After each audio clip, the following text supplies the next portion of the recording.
औज़ुबिल्लाहि मिनश्शैतानिर्रजीम बिस्मिल्लाहिर्रहमानिर्रहीम इय्याका नअबुदु व इय्याका नस्तईन।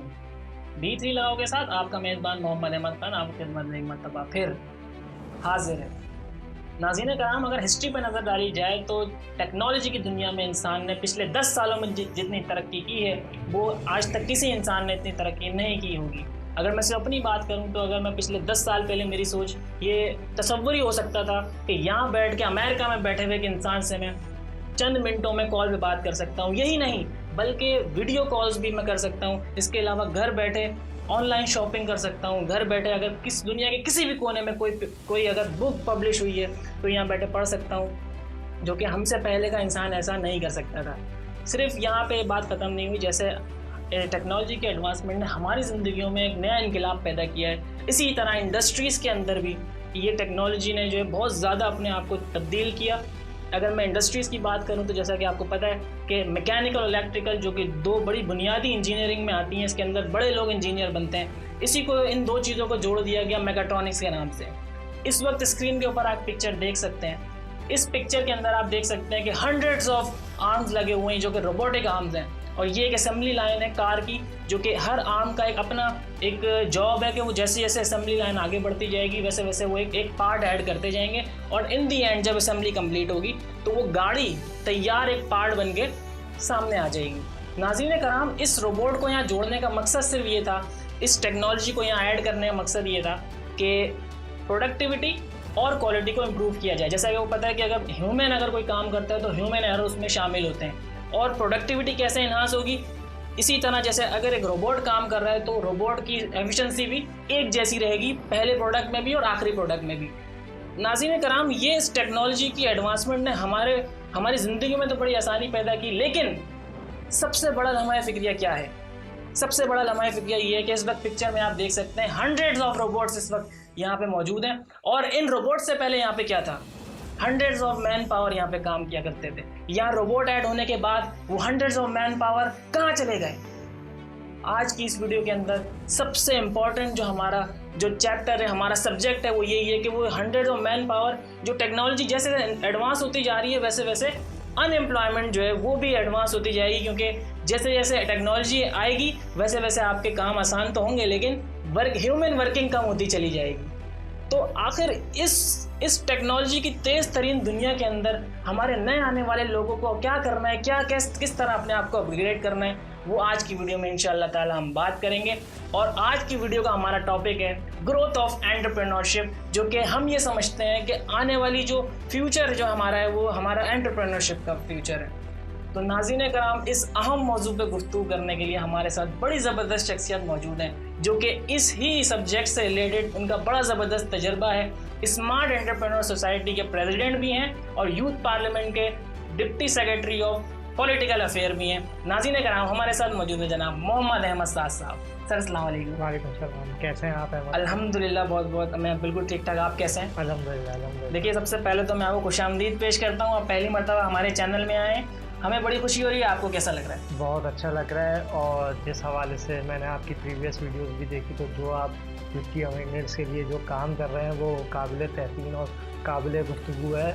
और इस तरह के ही हम लोग जब तक अवेयरनेस क्रिएट नहीं करेंगे तो मेरे ख्याल में जो हमारा एक गैप है, जो हमारी नीड्स हैं, शायद वो कभी फुलफ़िल ना हो सके। बिल्कुल, आपकी ये बात दुरुस्त है। हमारा इनिशिएटिव भी यही है कि हम अपने यूथ को एक हेल्दी इन्फॉर्मेशन दें। जैसा कि आप हैं हमारे साथ एंटरप्रेन्योरशिप से रिलेटेड बड़ा ज़बरदस्त तजर्बा रखते हैं, इसी तरह हम लोगों तक ऐसे ही लोगों के पास जाके उनसे नॉलेज लेके लोगों तक पहुंचाते हैं। तो आप आज का जो टॉपिक है हमारा, जो ग्रोथ ऑफ एंटरप्रेन्योरशिप है, इसको किस नज़र से देखते हैं? ग्रोथ ऑफ एंटरप्रेन्योरशिप, सबसे पहले तो मैं आपकी नॉलेज और आपकी जो नॉलेज कलेक्शन है उस पर मैं आपको दाद रसाई करूँगा। दूसरा ये कि आपने एक बात करी कि दुनिया जो है हमारी इस पैरा पे, मतलब जिस सेंट्री में हम इस वक्त मौजूद हैं, अब तो वार भी जो है वो न्यूक्लियर वार भी तब्दील हो गई है केमिकल वार में। तो जिस दौर के अंदर हम हैं, बहुत सारी चीज़ें हम पीछे छोड़ के आ गए, जिसमें शायद हमने अपनी टेक्नोलॉजी को भी इतना पीछे छोड़ दिया है कि अगर इस रेस के अंदर हमारी यूथ अगर उस टेक्नोलॉजी को बरकरार नहीं रखेगी तो वो उस लेवल पे नहीं पहुंच पाएगी जिस लेवल पे दूसरी कंट्रीज़ हैं। तो हमें भी इसमें अपना हिस्सा जो है वो अदा करना लाजमी पड़ेगा।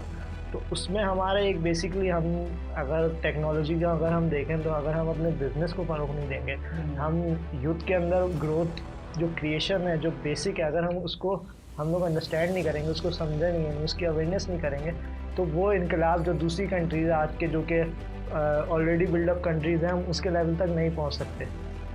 बिल्कुल, आपने बिल्कुल दुरुस्त बात करी मोहम्मद अहमद साहब। अच्छा, आज की इस वीडियो का टॉपिक जो है उसको स्टार्ट करते हैं और अपने पहले सवाल की तरफ चलते हैं। मैं आपसे सबसे पहला सवाल आपकी तरफ ये लेके आना चाहूँगा, जैसे मैंने स्टार्टिंग में अपने ये बात बताई कि जैसे जैसे टेक्नोलॉजी एडवांस होती जा रही है वैसे वैसे बेरोज़गारी बढ़ती चली जा रही है। तो इस तेज़ तरीन दौर के अंदर, तेज़ तरीन इनकलाब के दौर में हमारे नए आने वाली जनरेशन को और मौजूदा जनरेशन को जो इस वक्त लेबर की हैसियत से कंपनीज़ में काम कर रही हैं, उनको अपने आप को किस तरह अपग्रेड करना होगा? बिल्कुल ऐसे ही है कि अगर हम अपना मुआशरा, जिस तरह हमारा मुआशरा भी टॉप डेवलप कंट्रीज़ में नहीं है बल्कि अंडर डेवलपमेंट कंट्रीज़ में है, बिल्कुल हम अगर अपने आप को दुनिया से कंपेयर करें तो वहाँ हमारी टेक्नोलॉजी जो है इस मुआशरे से, अगर हम उस मुआशरे को कंपेयर करें तो वो अभी भी, अगर हम देखें तो डेवलप कंट्रीज़ में जो सॉफ्टवेयर का इस्तेमाल, जो टेक्नोलॉजी का इस्तेमाल है वो हमसे ज़्यादा है, लेकिन फिर भी जो है वो ट्रेड डेफिसिट नहीं हो रहा, वो मुआशरे में उनकी जॉब अपॉर्चुनिटीज़ कम नहीं हो रही, बल्कि डे बाय डे अगर हम देखते हैं तो इंक्रीज़ होती है और हमसे ज़्यादा कामयाब मुआशरे हैं। तो ऐसा क्या लाया माला उन्होंने बनाया कि वो लोग हमसे ज़्यादा कामयाब हैं? उन्होंने अपनी बेसिक इतनी स्ट्रॉन्ग रखी कि अगर वो अपनी अपलाइन अगर उनकी तबाह व बर्बाद भी हो जाती है तो उनके पास अपनी एक बेसिक स्ट्रेंथ इतनी है, चाहे वो टेक्नोलॉजी के हवाले से हो, चाहे वो प्रोडक्शन के हवाले से हो, चाहे वो क्वालिटी के हवाले से हो, चाहे वो प्राइस प्रोडक्शन के हवाले से हो, चाहे वो प्राइस रेंजिंग के हवाले से हो, उन्होंने अपने आप को इतना बिल्डअप और स्ट्रॉन्ग किया है। अब सवाल ये पैदा होता है तो कैसे किया है? तो किसी भी मुल्क की तरक्की का इन्हिसार जो होता है बेसिकली उसकी मईशत पे होता है, उसकी प्रोडक्शन पे होता है। और अगर हम इस मामले में हम इतने खुश नसीब हैं कि हमारे पाकिस्तान के अंदर, यहाँ अगर हम देखें तो हमारे पास सारे मौसम है, हम अपना एग्रीकल्चर उगाते हैं, हमारे पास अपनी प्रोडक्शन इंडस्ट्री। हाँ, टेक्नोलॉजी में शायद हम दुनिया से थोड़ा बहुत पीछे होंगे, मैं ज़्यादा नहीं कहूँगा, मैं थोड़ा बहुत ही पीछे कहूँगा, लेकिन हम इस गैप को फुलफ़िल कर सकते हैं। और इसमें एंटरप्रेन्योरशिप इस ज़माने के नीड के हिसाब से, इस माशरे के नीड के हिसाब से, मेरा ये ज़ाती ख्याल है, बहैसियत इंजीनियर मैं एक टेक्नोलॉजी पे पूरी एक सर्वाइव करके आ चुका हूँ, एक अपनी एजुकेशन लेवल अपनी कवर करके आ चुका हूँ, तो मैं ये समझता हूँ कि वाकई इस मुल्क को एंटरप्रेन्योरशिप और यूथ को ख़ास तौर पे एंटरप्रेन्योर बनने की और इस सलाहियत को आजमाने की, सराहने की और अमल करने की इस पर लाजमी ज़रूरत है, क्योंकि यही वो बेसिक एसेट होगा हमारा, या हम इसे टूल कह लें, जिसके ज़रिए हम एक कामयाब माशरे की तरफ बआसानी तरक्की कर सकते हैं। मोहम्मद अहमद साहब, आपकी जो हमने गुफ्तगू सुनी, यकीन जानिए आपको इस टॉपिक के लिए जब हमने बुलाया उससे कई ज़्यादा खुशी मुझे हो रही है। जिस तरह की आप बात कर रहे हैं, आपकी बात से ऐसा लग रहा है कि आपका तजर्बा इस चीज़ के पीछे बहुत ज़्यादा होगा। अच्छा, ये आपने बड़ी अच्छी बात की, जैसा कि आप कह रहे थे कि हमें एंटरप्रेन्योरशिप को ग्रोथ करने की ज़्यादा ज़रूरत है, लेकिन सबसे पहले आपको बुनियादी सवाल मैं करूँगा कि हमारी यूथ इस वक्त 90%, जो कि मेरा तजर्बा है, आप शायद आपका तजर्बा आप उसको वो भी शेयर कीजिएगा। मेरा तजर्बा ये कि 90% लोग डिग्रियाँ हासिल करने के पीछे भागते हैं और डिग्री हासिल करने के बाद उनकी एक छोटी सी ख्वाहिश ये होती है कि यार कोई अच्छी नौकरी मिल जाए। तो इस सोच को किस तरह डेवलप करें? क्या आप इस चीज़ से एग्री करते हैं कि लोगों की ये सोच होती है? इसके हवाले से बताइए। बहैसियत अगर हम पाकिस्तान को देखें और अपने बिलखुसूस सिंध की और कराची की बात करें तो हकीकतन ये एक 80% ये बात मानी जा सकती है कि यहाँ पे ज़्यादातर लोगों का हुसूल लिमिटेड है।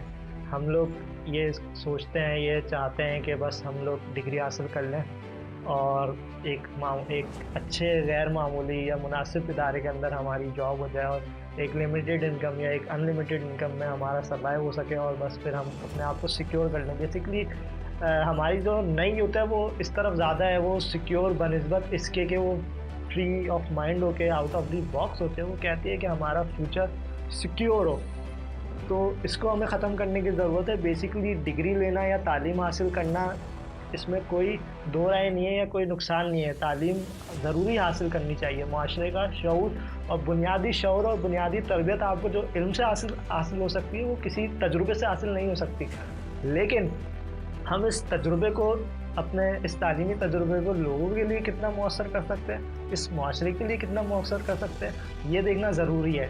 हमारी ज़ात तक अगर ये तालीम महसूर होकर रह रही है तो इसमें हमारी ना हमारी ज़ाती फलाह है, ना हमारे माशरे की फलाह है, ना हम कामयाबी की राह पे उस तरह गामज़न हो सकते हैं जिस तरह के डेवलप कंट्रीज राग़िब हो चुकी हैं या गुज़र रही हैं।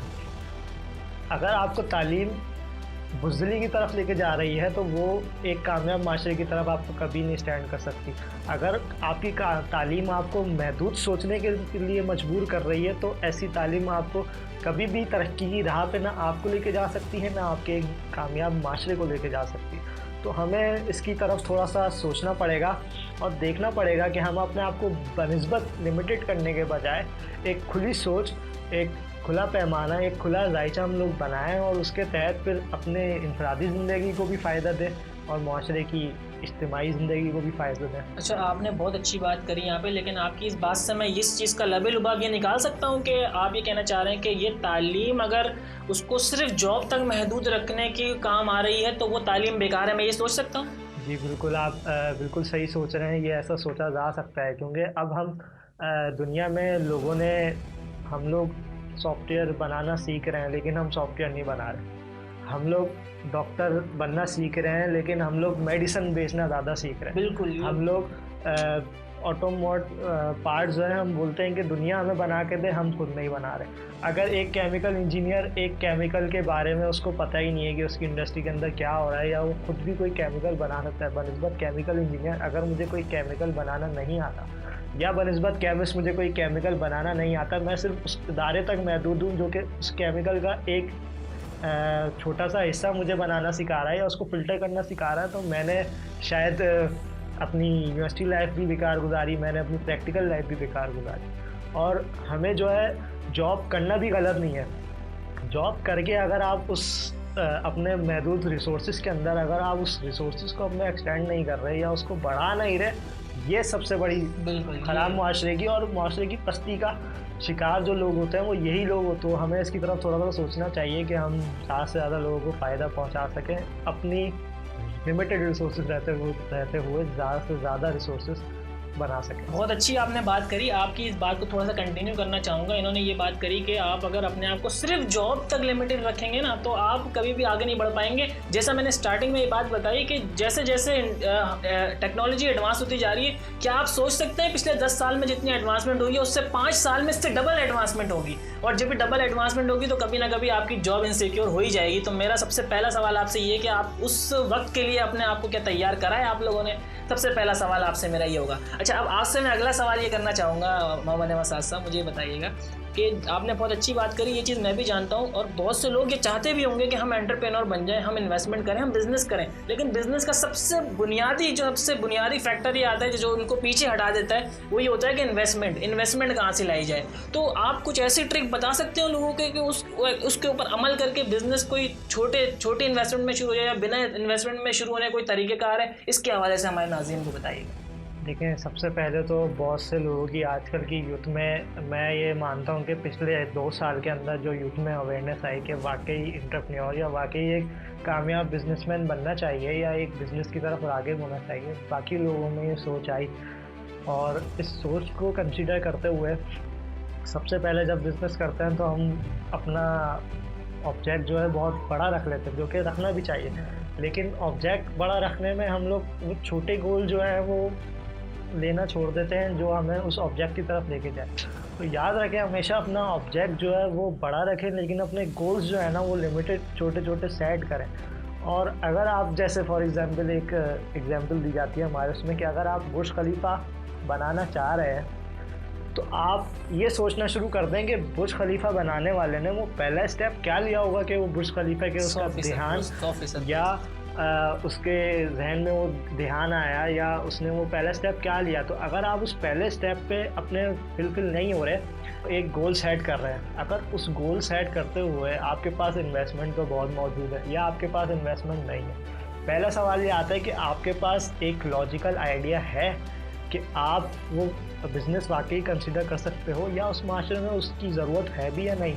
हम अक्सर जो है वो हमारे पास आइडियाज़ बहुत आते हैं, यूथ के जहन में बहुत बेताश आइडियाज़ आते हैं, उसकी इम्प्लीमेंट की तरफ कुछ लोग नहीं जाते या कुछ लोगों को इन्वेस्टमेंट का मसला आता है। बिल्कुल ऐसा ही होता है। पहला तो एक लॉजिकल आइडिया आप अपने जहन में लाजमी सोचें। मैं कहूँगा कि इन्वेस्टमेंट इतनी ज़रूरी नहीं है जितना अच्छा आपका आइडिया है।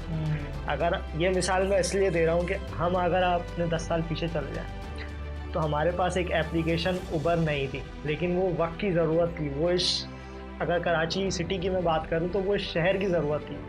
इतनी ज़्यादा इन्वेस्टमेंट शायद उन्होंने नहीं करी हो।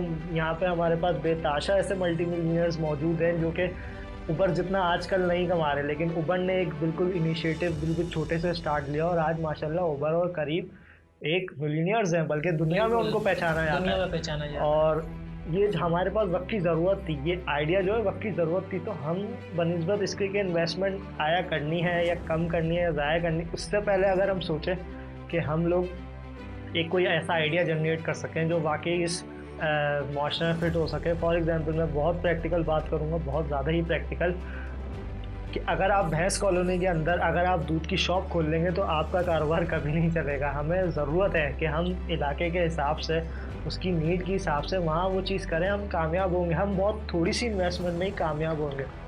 जैसे कि आपका थोड़ा सवाल था कि इन्वेस्टमेंट हम कैसे लेके जाए, तो मैं ये समझता हूँ कि हमारे जो एंटरप्रेन्योर बेसिकली का मकसद ही हमारा यही होता है कि हम इन्वेस्टमेंट ना करें।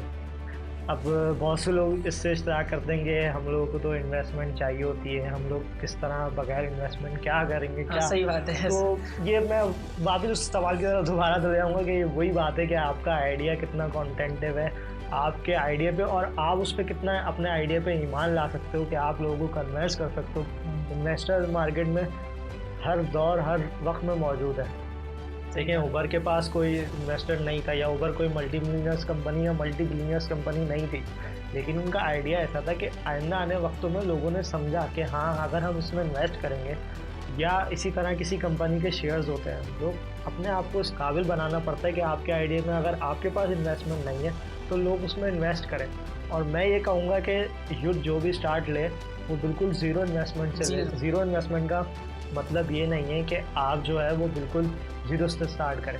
ज़ीरो इन्वेस्टमेंट का मसला ये हो सकता है कि आप अपने रिस्क को जज करें कि आप कितना रिस्क ले सकते हैं। फॉर एग्जांपल अगर आपके पास 20,000 है तो आप वो 20,000 आप किसी जगह भी इन्वेस्ट नहीं करें या किसी भी चीज़ में इन्वेस्ट ना करें। आप उसका 20% जितना आप समझ सकते हैं कि इसमें हम इतना मार्कअप बना सकते हैं और इतना हम लोग पीछे रोक सकते हैं, तो आप उसमें उतना इन्वेस्ट करें। अपनी रोलिंग को महदूद रखें, मगर मैं ये कहूँगा कि मैं कहता हूँ कि कम इन्वेस्ट करें, कम कमा लें, लेकिन ज़्यादा इन्वेस्टमेंट करके ज़्यादा नुकसान ना करें। बिल्कुल ज़रूर बात करें। तो इसी तरह ये चीज़ है, ये चीज़ हम देखेंगे और इंशाल्लाह कामयाब होंगे, क्योंकि रिस्क का वादा तो अल्लाह ने भी किया हुआ है। और अगर हम कारोबार को जॉब से कंसीडर करें तो हमारे पास तो ऑलरेडी इतनी मोटिवेशनल हमारे अंबियाओं से, हमारे सहाबाओं से हमारे पास मौजूद है। उन्होंने तो उस दौर में जॉब की तरफ इतना राग़िब नहीं हुए, कुछ थे लेकिन कुछ जॉब की तरफ राग़िब नहीं हुए, बल्कि बिज़नेस करा, बल्कि लोगों को फ़ायदा दिया। और मैं आपको एक मज़े की बात बताऊँ, मैं कुछ लोगों को ऐसे जानता हूँ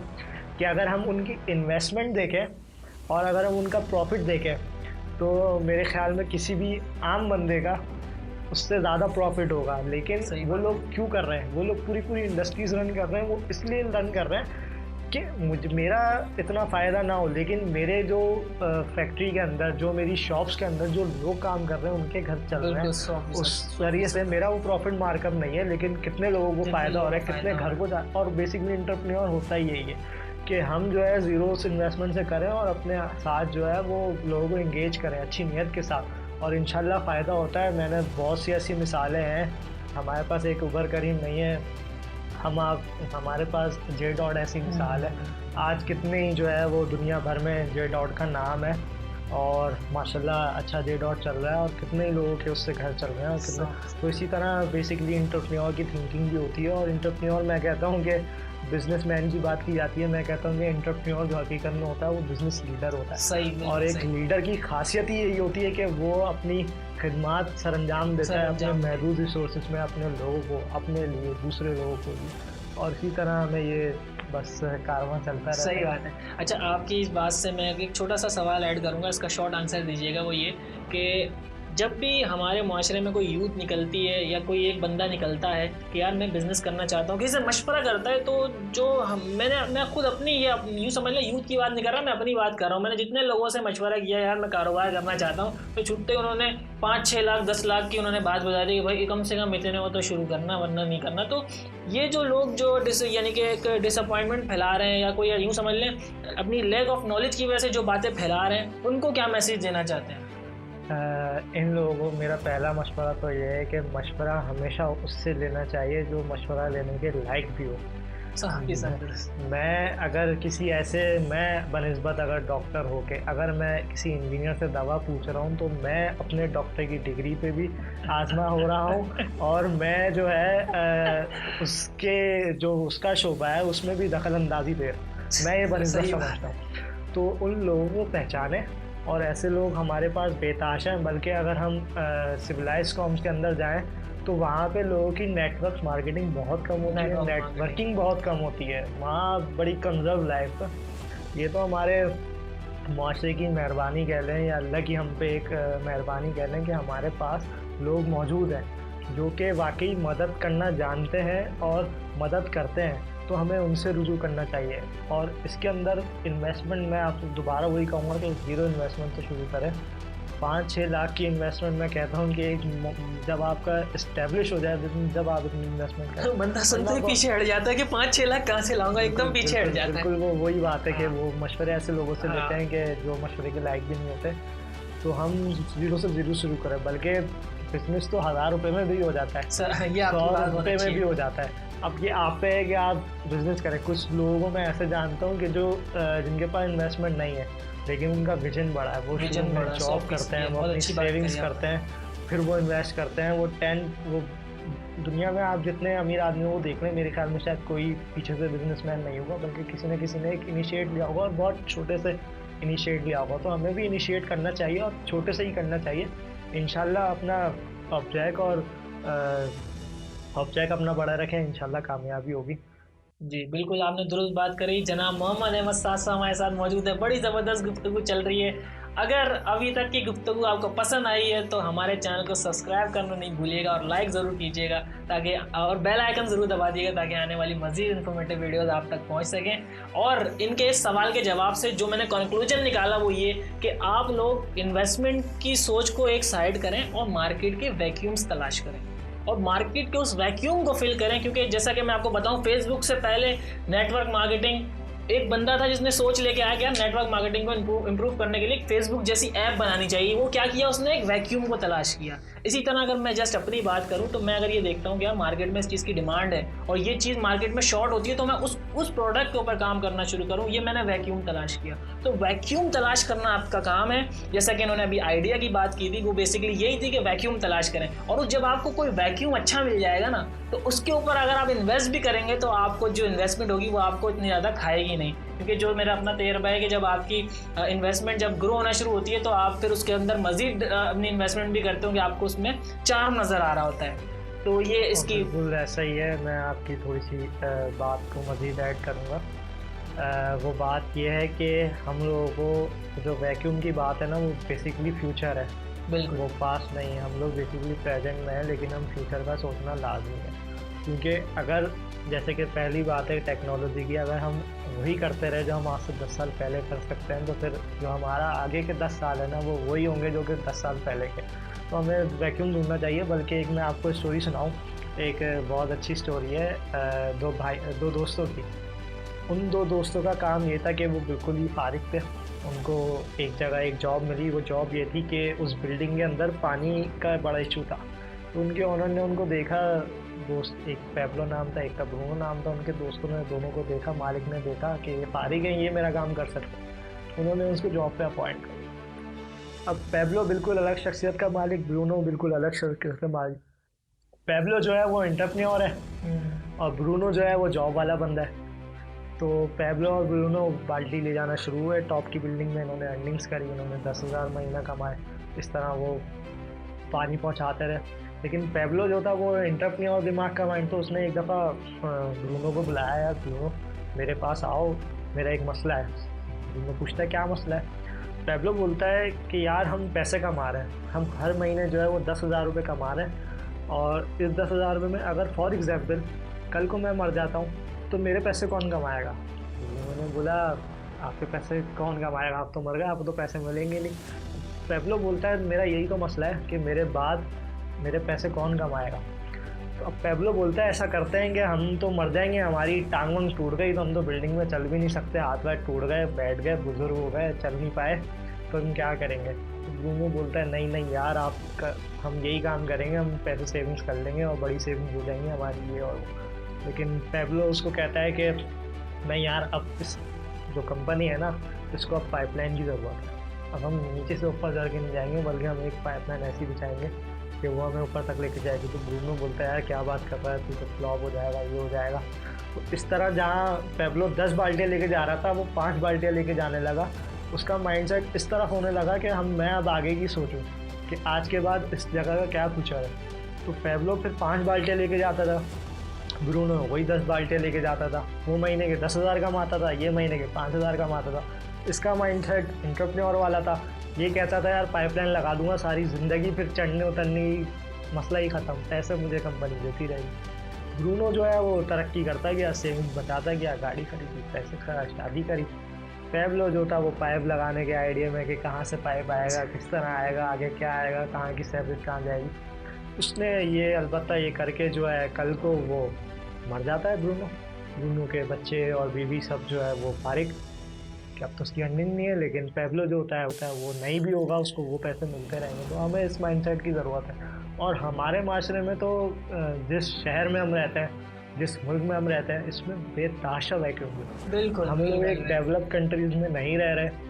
हालांकि डेवलप कंट्रीज़ में भी बहुत काम है, लेकिन हमारे पास सबसे बड़ा जो कि हमारा वैसे तो नुकसान है, लेकिन हमारी ज़ात के लिए फ़ायदा ये है कि हम किसी भी एक शोबे को उठा सकते हैं, किसी भी चीज़ को हम उठा सकते हैं और वहाँ पे डेवलपिंग की तरफ जा सकते हैं और उस वैक्यूम को भर सकते हैं।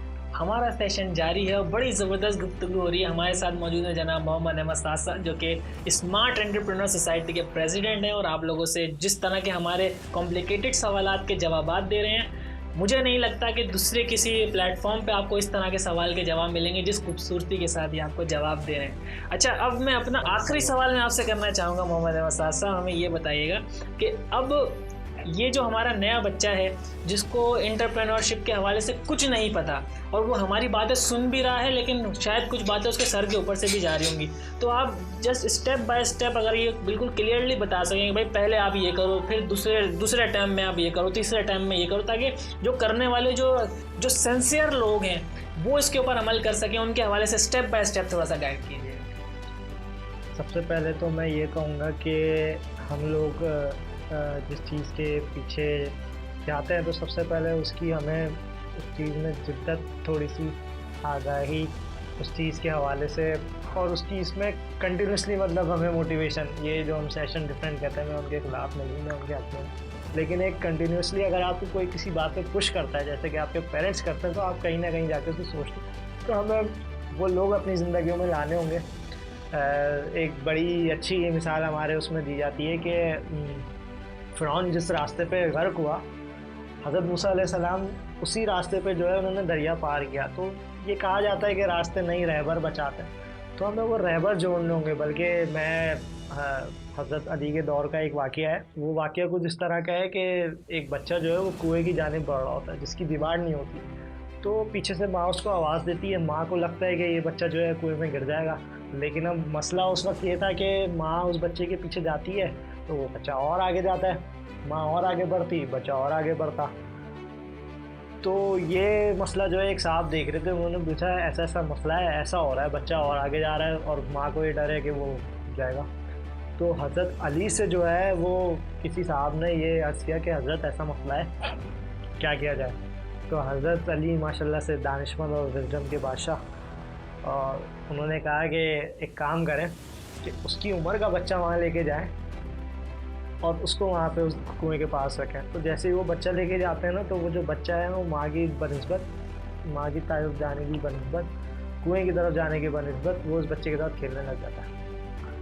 तो ये हमें थोड़ा सा इससे कुछ सीखना पड़ेगा कि हम जो है ना अपने आप को उन लोगों में बिठाएं जो कि हकीकी तौर पे इस राय पे गायब है। क्योंकि आप 10 पॉइंट बताया, क्योंकि आप देखेंगे कि अगर आप जादूगर के साथ बैठेंगे तो आप जादूगर बनेंगे, आप कारोबारी के साथ बैठेंगे आप कारोबारी बन जाएंगे, आप पढ़े लिखे की सोबत इख्तियार करेंगे आप पढ़े लिखे बन जाएँ।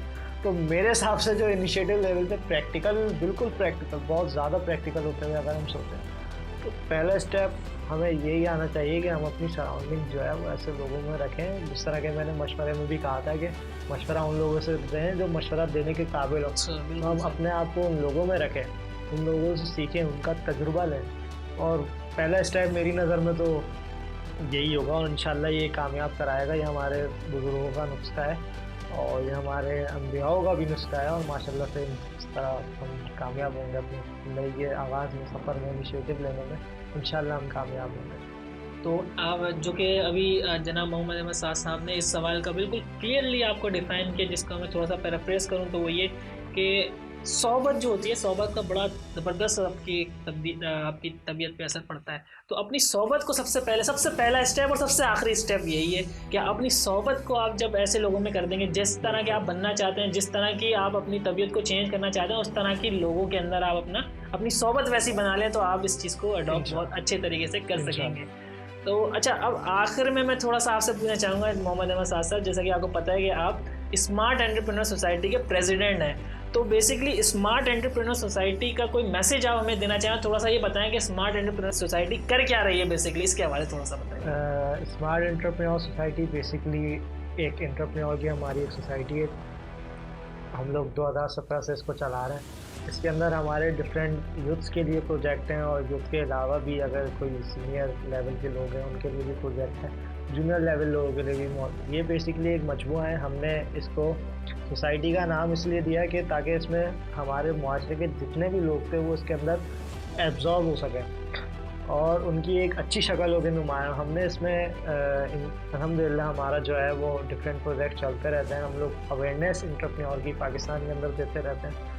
हमारे पास इसकी वर्किंग सिंध के अंदर तो बहुत अच्छी है और बनिस्बत सिंध में हमारे पास पंजाब के अंदर भी हमारी एक्टिवनेस इंशाल्लाह शो है। और अभी जो हमारा करंटली जो हमारा प्रोजेक्ट लॉकडाउन के अंदर था वो हमने डिफरेंट लाइव शोज़ करे लोगों के साथ, और अब हम जो है इस जानिब बढ़ रहे हैं कि हम जो इस्टेब्लिश एंटरप्रेन्योर हैं हमारे बिलखुसूस कराची के, तो हम उनके साथ एक लाइव इंटरव्यू करें।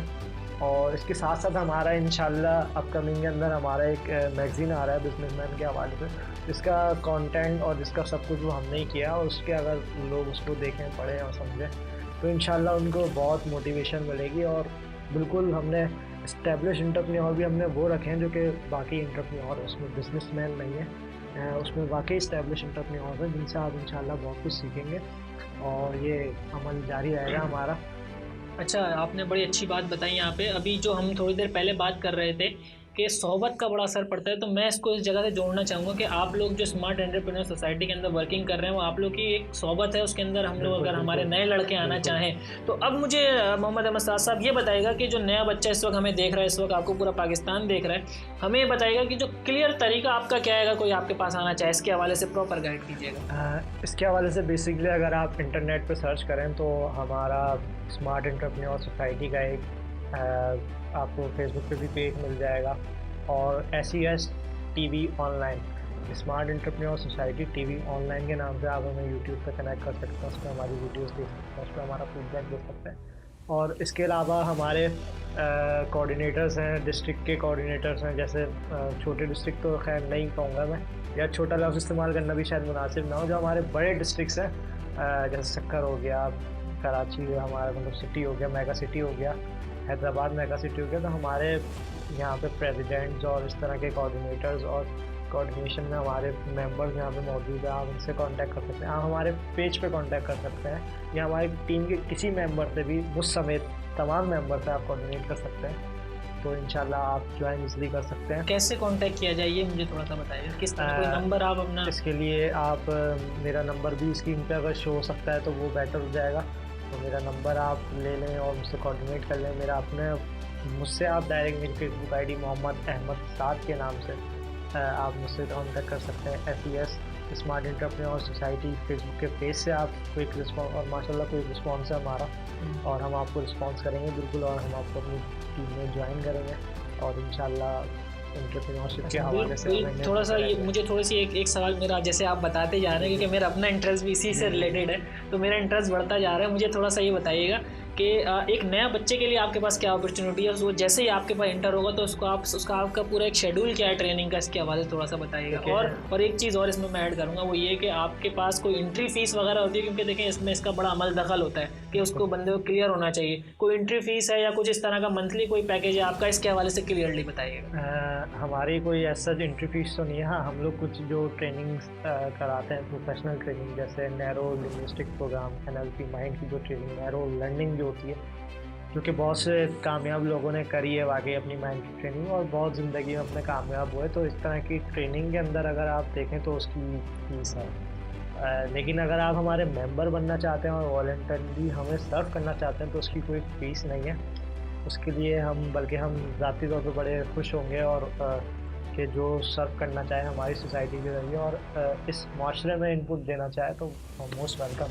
इसकी हम लोग कोई फ़ीस नहीं रखी और हम सब अपना खुद ही एक्सपेंडिचर जो होता है वो हम लोग करते हैं डिफरेंट उससे, और उसके लिए हम खुद ही करते हैं क्योंकि अवेयरनेस हमारा बिना मकसद है और हम चाहते हैं कि माशरे की फलाह बहबूद पे हम भी काम करें और जो लोग हमारे साथ जुड़ना चाहते हैं वो लोग भी हमारे साथ काम करें।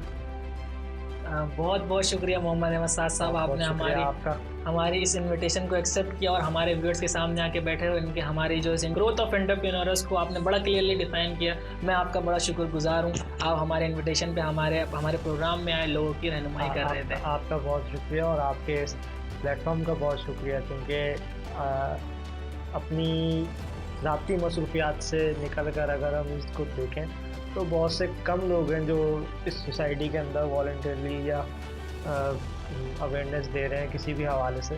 तो इसके लिए बड़ा एक जज्बा चाहिए होता है और ये जज्बा माशाल्लाह आपके अंदर है। आपकी नॉलेज काफ़ी अच्छी है और इस तरह डिफरेंट लोगों को भी इस टॉपिक पे और इस टॉपिक से जिस भी मैं एंटरप्रेन्योरशिप नहीं कहूँगा, जिस भी प्लेटफॉर्म से लोगों के पास ज़रिए हैं उनके पास, तो वो लाजमी फ़ायदा दें, क्योंकि बेसिकली हमें अपनी ज़ात के बाद इस सोसाइटी को भी कुछ फ़ायदा देना है और हम इस सोसाइटी को फ़ायदा देंगे तो इनपुट पे इंशाल्लाह हमारे पास भी अल्लाह की मदद भी रहेगी और इस माशरे की भी कामयाबी हमें नसीब होगी इंशाल्लाह। आमीन। बहुत बहुत शुक्रिया। Thank you so very much Mohammad Ahmad Saad साहब। तमाम लोगों से क्लैपिंग का कहूँगा कि आप लोग मोहम्मद अहमद साद साहब के लिए क्लैपिंग कीजिए। बड़ी ज़बरदस्त गुफ्तगू करी आपने। बहुत बहुत शुक्रिया आप हमारे साथ तशरीफ़ है।